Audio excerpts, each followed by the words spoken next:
Break के बाद आपका फिर से स्वागत है 18 स्वदेश पर और आप देख रहे हैं 10 का बाजार और आउटलुक 2026 ये सीरीज हम चला रहे हैं नए साल से पहले और नए साल में भी इसको कुछ दिन तक हम रखेंगे जारी। और हम बड़े एक्सपर्ट्स ये जान रहे हैं कि बाजार का इस वक्त मूड कैसा है। बाजार चल रहा है लेकिन ठिठक ठिठक के चल रहा है और वो कन्विक्शन नजर नहीं आ रहा है क्योंकि मिड कैप स्मॉल कैप में लोगों के पैसे बने नहीं हैं। हाँ, कुछ सेक्टर्स ने अच्छा परफॉर्म किया है, मेटल ने खूब पैसे बना के दिए हैं। आईपीओ मार्केट में भी इस साल में रौनक देखी, कई सारे ऐसे आईपीओ आए जिसने पैसे बनाए हैं। मीशो हो गया, ग्रो हो गया, बहुत पैसे बने हैं। तो आगे का साल कैसा होगा 2026? क्या 2025 से बेहतर होगा? 2025 में लगभग 10% के रिटर्न निफ्टी ने दिए हैं। क्या थोड़ी और ज्यादा 12-15% के रिटर्न ज्यादा तो कहीं नहीं हो जाएगा वो? इस पर चर्चा करेंगे और एक बड़े मेहमान को जोड़ते हैं और समझते हैं कि बाजार में आगे का माहौल किस तरह का है। आज आपको गाइड करने के लिए हमारे साथ जुड़ गए हैं बेहद खास मेहमान, आईसीसी डायरेक्ट के हेड टेक्निकल धर्मेश शाह। धर्मेश जी, बहुत शुक्रिया आपका समय देने के लिए। स्वागत है आपका 18 स्वदेश पर। धर्मेश जी, कैसा लग रहा है बाजार आपको और निफ्टी में यहां से आप किस तरह के मूव देख रहे हैं? 26,325 आने के बाद एक साइकोलॉजिकल लेवल हमने अचीव कर लिया, लेकिन ये प्रश्न पूछे जा रहे हैं कि ब्रॉड बेस्ड जो बाइंग है बाजार में ये कब लौटेगी, यानी कि स्मॉल कैप मिड कैप कब चलेगी और फिर एक सस्टेन्ड मूव कब आएगा बाजार में? आपकी राय सर मार्केट को लेकर क्या होगी? So good morning Abhishek ji and thank you for inviting me on your show for the market outlook 2026 के लिए। yes, कहीं ना कहीं अगर आप देखेंगे next 2025 कहीं ना कहीं it was a more for roller coaster year for the market। कहीं ना कहीं हमने काफी नेगेटिव न्यूज देखी, जगह से जियोपॉलिटिकल हो गया, tension, trade tariff war, currency, but after all this volatility के बावजूद भी हमने कहीं ना कहीं 25,000 का जो मेजर लेवल था वो होल्ड किया और कहीं ना कहीं मार्केट कहीं ना कहीं बाउंस बैक करके नए हाई के आसपास आ गया है, मतलब almost near new high. Going forward looking at the historical data, अगर आप देखेंगे हमारी जो रिपोर्ट में भी हमने बताया कि जो अभी जो फॉर्मेशन हो रहा है टेक्निकली 2025 2024 का, कहीं ना कहीं cup and handle type formation हो रहा है निफ्टी में। और ऐसा 3 बार पहले भी हुआ है, 1999, 2003 एंड 2009 एंड 2014-15। और जब जब cup and handle breakout Nifty पे मंथली चार्ट पे जब भी हुआ है तभी मार्केट ने मिनिमम 40% रिटर्न दिया है फ्रॉम द बॉटम। इस बार भी हम वही technical pattern, same pattern follow कर रहे हैं। बॉटम ऑफ 21,700 में अगर पकड़ता हूँ तो कहीं ना कहीं 40% के हिसाब से अगर एवरेज जो रिटर्न आता है वो कहीं ना कहीं आता है 30,000 के आसपास। तो हमें लग रहा है कि Nifty 30,000 is likely target for the year 2026। Apart from that अगर देखेंगे bull market corrections inside the structural bull market correction part and partials होते हैं। वो करेक्शंस भी अगर आप देखेंगे 15-17% से ज्यादा नहीं रहा है एक्सेप्ट 2008 एंड 2020। तो यहां से हमें लग रहा है कि कहीं ना कहीं मार्केट 17% करेक्शन हमने 2024 से 2025 के बीच में देखा। एक अच्छी बेस फॉर्मेशन मार्केट ने की है। डेफिनेटली इसमें मिड कैप स्मॉल कैप्स में काफी पेन रहा है, उसमें कोई बात दो राय नहीं है। बट यहाँ से हमें लग रहा है कि कहीं ना कहीं mid caps and small caps, जैसे कि आप उनकी भी अगर हिस्टोरिकल डेटा देखेंगे तो कहीं ना कहीं हिस्टोरिकल डेटा कहता है कि मिड कैप 25 से 26% के आसपास करेक्शन रहता है और स्मॉल कैप में 28% के आसपास का करेक्शन रहता है। अच्छा, टाइम फ्रेम क्या रहता है? तो हिस्टोरिकल डेटा कहता है कि एवरेज डेट करेक्शन का जो पीरियड रहता है वो 15 से 18 महीना रहता है। ऑलरेडी हमने सितंबर 2024 में टॉप बनाया था, उसके बाद हम हो सकते हैं कंसोलिडेशन में जा रहे हैं। 16th month in the month of December and maybe 1 or 2 month plus minus cannot be ruled out। But हमें लग रहा है मिड कैप स्मॉल कैप का भी यही कहीं price wise and time wise bottom बन चुका है। यहाँ से हो सकता है 1 आध 2 महीना थोड़ा बेस फॉर्मेशन रहे, बट यहाँ से definitely good quality mid caps and small cap stocks देखनी चाहिए। तो ओवरऑल हमारा व्यू जो मार्केट पे बन रहा है यहाँ से कहीं ना कहीं टू मच ऑफ पेसिमिज्म के साथ हम 2026 में एंटर कर रहे हैं। 2025 में जब हम एंटर कर रहे थे काफी कंसेंसस पॉजिटिव थे, यहाँ पे काफी फियर है, डर है कि 26 कैसा रहेगा। ये भी एक psychological way of looking at the market है कि कंसेंसस काफी डिवाइडेड है यहाँ पे। तो हमें लग रहा है may be looking at the historical data and purely from the technical classical studies it looks like I think जो कि market should be looking for target of 30,000। हमें लग रहा है कि 30,000 का निफ्टी का टारगेट रहना चाहिए, supported by mid caps and small caps. Dharmesh भाई, क्या हम मान के चलें कि 2026 में भी जो बैंकिंग स्टॉक्स की जो आउट परफॉर्मेंस थी वो जारी रहेगी? क्योंकि अगर इस साल में निफ्टी ने 10% का रिटर्न दिया है तो निफ्टी बैंक ने करीब 16% का, और उसके अलावा अगर हम निफ्टी पीएसयू बैंक को देखेंगे तो करीब 28% की रिटर्न है।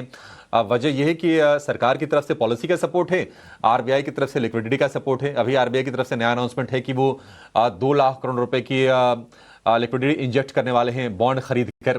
तो आपको ये बैंकिंग स्पेस आकर्षक लग रहा है इंडेक्स के लेवल पर? क्या निफ्टी के मुकाबले और परफॉर्मेंस हम देखेंगे अगले साल में भी? एब्सोल्युटली आई थिंक सो। अगर आप देखेंगे पोस्ट सितंबर जब first rate cut CR cut के साथ रेट कट जब हुआ, वहीं पे बैंक निफ्टी ने 52 वीक ईएमए के आसपास बॉटम बनाया। और आप 52 वीक ईएमए की टेक्निकल में बहुत इंपॉर्टेंस होती है।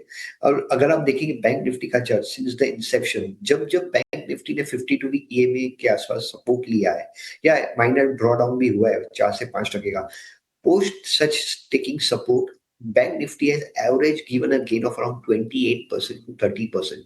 28 से 30% का गेन मिला है हमें। इस बार का जो 52 की ये में कहीं ना कहीं जो वैल्यू थी वो 52,500 53,000 पे थी। अगर मैं 28 से 30% पकड़ता हूँ calculation from 50 to 500, it looks to a target of around 66,000 to 67,000 for Bank Nifty। तो yes, we remain to be positive। Definitely अगर आप इस करंट मूव भी देखेंगे जो तेजी आई है 25,000 से, वहां पे भी बैंक निफ्टी ने रिलेटिवली आउट परफॉर्म किया है। Not only bank Nifty but supporting by NBFCs and financial services. तो we believe I think so going forward, जैसे कि हम अगर बोल रहे हैं कि 30,000 के आसपास निफ्टी जानी चाहिए जहाँ पे हमारा आउटलुक पॉजिटिव है, तो financial services which is also the part of the bank Nifty, वहां पे भी एक हमें अच्छी बढ़त देखने को मिलेगी। तो overall I think so PSU banks जिन्होंने काफी 1.5 साल से काफी करेक्टिव फेज में थे, मोस्ट ऑफ द स्टॉक्स में 30 से 40% की करेक्शन हमने ऑलरेडी देख चुकी है। और फंडामेंटल भी आई think so nothing negative now. Looks like कि कहीं ना कहीं नीम का जो प्रेशर था वो भी कहीं ना कहीं कमिंग क्वार्टर्स में हो जाएगा। तो कहीं ना कहीं पॉजिटिव दिख रहा है, यहाँ से नेगेटिव सरप्राइजेस कम दिख रही है बैंक निफ्टी में भी। तो we believe I think so not only private banks but PSU banks में भी हमें एक अच्छा अल्फा 2026 में मिल सकता है।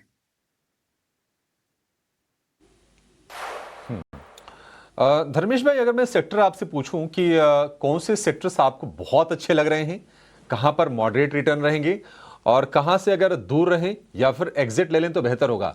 और सर, अगर आपकी कंप्लायंस अगर अलाउ करती है तो जरा हमारे जो दर्शक हैं, अब नए साल की शुरुआत होने वाली है, कुछ लोग नए पोर्टफोलियो बनाते हैं, कुछ अगर आप शेयर सजेस्ट कर पाएं अगर, तो और अच्छा होगा। सोने पे सुहागा हो जाएगा सर वो तो।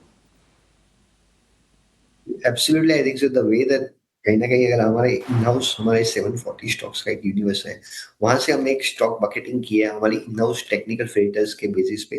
तो वहां पे हमें जो बाहर निकल के आए जो स्टॉक्स वो 243 स्टॉक्स टोटल जो टेक्निकली अच्छे लग रहे हैं। वहां से 170 स्टॉक्स है जो एक टर्न अराउंड हो रहे हैं कहीं ना कहीं। कहने का मतलब है कि ट्रेंड रिवर्सल हो रहा है वहां पे। और 70 स्टॉक्स है जहां पे हमें दिख रहा है कि एक आउट परफॉर्मेंस जारी रहेगा। Based on those outlook I think so जो हमारा सेक्टर का आउटलुक आ रहा है, जहाँ पे हमें आ रहा है बात की consumption as a sector should do good.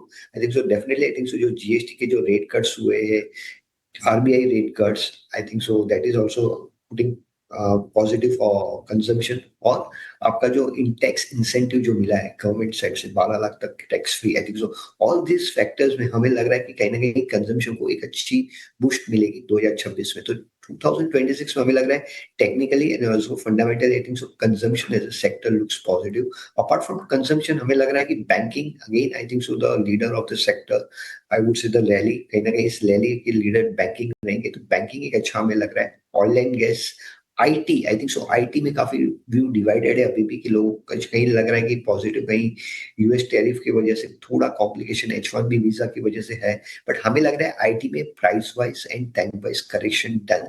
यहाँ पे रेशियो चार्ट जो दिखा रहा है निफ्टी आईटी वर्सेस नैस्डैक का, वो भी हमने हमारी रिपोर्ट में बताया, जहाँ पे बता रहा है कि आने वाले साल में मतलब 2026 में Nifty IT should relatively out perform the Nasdaq index. तो कहीं ना कहीं ये भी एक अच्छा सपोर्टिंग है आईटी इंडेक्स के long from the medium term perspective. And last but not the least is metals. I think so the one capital goods, I think so across capex cycle, I think so looks positive going forward. तो yes, I think so जितने भी sectors हमने बात की जैसे capital goods हो गए, capex related या रेलवे स्टॉक्स हुए, इन लोगों में काफी करेक्शन हमने देख चुका है price wise. 40 to 50% correction are done. तो कहीं ना कहीं हो सकता है थोड़ा बीस फॉर्मेशन यहाँ से करें और एक अच्छी अपने को आने वाले दिनों में तेजी इन सभी सेक्टर्स में देख सकते हो। Consumption, banking, capital goods, IT, metals, I think so these are the sectors where we remain to be positive going forward. Apart from that, जैसे हमने आपने टॉप पिक्स की बात की, तो टॉप पिक्स में डेफिनेटली हमारी जो टॉप पिक्स है, जहाँ पे लार्ज कैप्स में हमें बजाज फिनसर्व है, जो काफ़ी बढ़िया लग रहा है यहाँ से।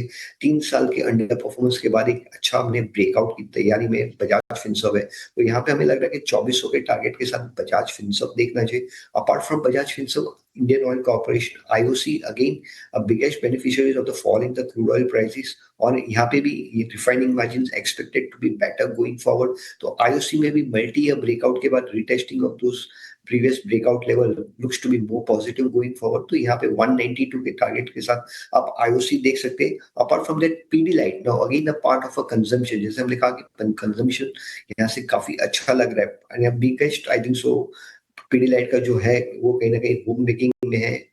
डॉक्टर फिक्सिट या फेविकॉल, आई थिंक सो गुड ब्रांड, कहीं ना कहीं वाटर प्रूफिंग से लेके हर एक में demand expected to be better going forward. तो यहाँ पे पीडीलाइट में भी वही है कि 3 years of underperformance, I would not say underperformance, but more for consolidation था पीडीलाइट में। तो पीडीलाइट भी एक अच्छा मूव यहाँ से दे सकता है। हमें लग रहा है कि यहाँ से 1720 के आसपास का टारगेट पीडीलाइट है।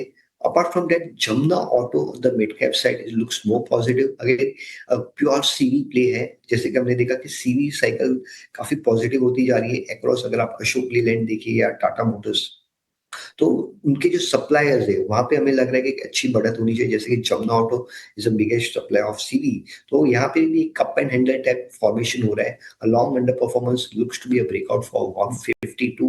तो जमुना ऑटो भी एक अच्छा लग रहा है यहाँ से। और last but not the least is Can Fin Homes है, या even all the stocks are looking more positive going forward. तो ओवरऑल आई थिंक सो जो हमने सेटअप दिया है, that is inclusive of everything, consumption, auto, banking, and I think so the overall chemical, I think so last but not the least is chemical, जहाँ पे SRF है जो 38 months of long consolidation breakout आ रहा है। यहाँ पे भी R32 gas की काफी अच्छी डिमांड है, और कंपनी कहीं ना कहीं नया कैपेक्स जो किया है 30,000 मेट्रिक टन का, वो भी इंप्लीमेंट होने वाला है। तो कहीं ना कहीं SRF और long consolidation breakout with supported by 100 week EMA looks for target of 3480। तो ये है हमारी top picks, I think so chemicals, consumptions, banking, housing finance companies, and auto ancillaries remain to be on the positive side। Sir super. तो ये 6-7 segment है और हर segment से आपको एक एक शेयर मिल गए। बजाज फिनसर्व हो गया, आईओसी, जमुना ऑटो, कैनफिन होम्स और एसआरएफ, ये 6 शेयर आपके लिए धर्मेश भाई की तरफ से। आप इसको न्यू ईयर गिफ्ट भी मान सकते हैं, और इसके अराउंड चाहें तो आप अपने पोर्टफोलियो को बिल्ड कर सकते हैं।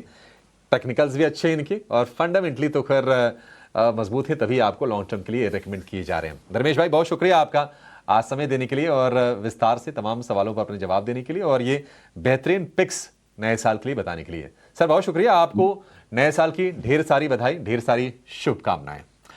चलिए, इस शो को यहीं पर समाप्त करने का समय हो गया है, और हम देख रहे हैं कि बाजार, thank you sir, thank you. बाजार एक रेंज में ही है। निफ्टी है करीब 50 अंक ऊपर, और निफ्टी बैंक की बात करें तो 125 अंकों की तेजी। रेंज डिफाइंड है, थोड़ा वॉल्यूम आज कम रहेगा, और इंडिया विक्स भी नरम है। तो बाजार को थोड़ा सा ना हम देखेंगे कि थोड़ा सा हो सकता है कि डल रखे। बाकी कोई ऐसी प्रॉब्लम नहीं है। अगर आप वैसे देखेंगे 3 सत्र की तेजी निफ्टी में हो गई है। कल तो 4 अंकों की गेंस रही, बट उसको हम गेन में गिन लेते हैं। आज को अगर आप इंक्लूड कर ले तो 4 सत्र की तेजी, तो बाजार ने चौका लगा दिया है, और मौका है इन अच्छे शेयरों में आपके लिए निवेश का। चलिए, इस शो में फिलहाल इतना ही, लेकिन आप कहीं जाएंगे नहीं, बने रहिए टी नाउ स्वदेश के साथ। ब्रेक के बाद मिड कैप शेयरों की बात, मिड कैप मसाला में। नमस्कार।